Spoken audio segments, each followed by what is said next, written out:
47 പെണ്ണ് കണ്ടിട്ട് ഒത്ത കല്യാണം. ആ വിളക്ക് കൊടുത്ത് സ്വീകരിച്ചാൽ ആ വളരെ ചടങ്ങ് കഴിഞ്ഞാലേ മോക്കം അങ്ങോട്ട് കയറാലോ. ആ കേറുന്നില്ലല്ലേ?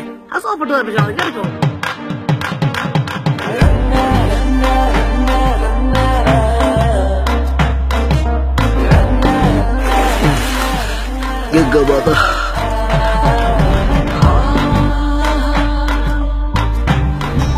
പിള്ളേരുടെ അച്ഛൻ പറഞ്ഞത് ശരിയാ ചേച്ചി. ആ മുറുകിത്തോളം എന്നെ വിളിക്കാ ചേച്ചിന്ന്. ആണോ?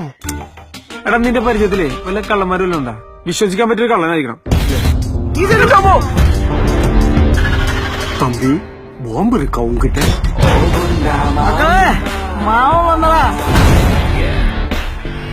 അരുണേട്ടാ അരുണേട്ടാ. അതെ, അലമാര എപ്പോ കൊണ്ടുവരും?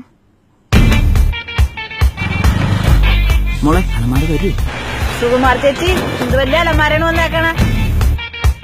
കുറച്ചുകൂടെ വലിപ്പവും വിസ്താരമുള്ള വീട്ടുകാർക്ക് കെട്ടിച്ചു കൊടുത്താൽ മതിയായിരുന്നു. അലമാര ബാംഗ്ലൂരിൽ കിടക്കാതാ? ആ അലമാരയുടെ എന്തോ കൊണ്ടിട്ടില്ലേ? അച്ഛന്റെ കൈ മുറിഞ്ഞു. കൂടുകൂടാന്നാ ചോര പോകുന്നേ. അല്ലെങ്കിൽ തന്നെ ഈ അലമാര പ്രശ്നം. ഇനി നീ കുടുംബാലം ഉണ്ടാക്കല്ലേ? അത് അലമാരയല്ലേ, അമ്പലമൊന്നുമല്ലല്ലോ. വീട്ടുകാരും നാട്ടുകാരൊക്കെ ഈ കല്യാണം കൂടാനും പിന്നെ ബിരിയാണി കഴിക്കാനൊക്കെ കാണുള്ളൂ. ഇത് നിങ്ങളുടെ ജീവിതമാണ്. നീ ഒരു തീരുമാനം എടുക്കും.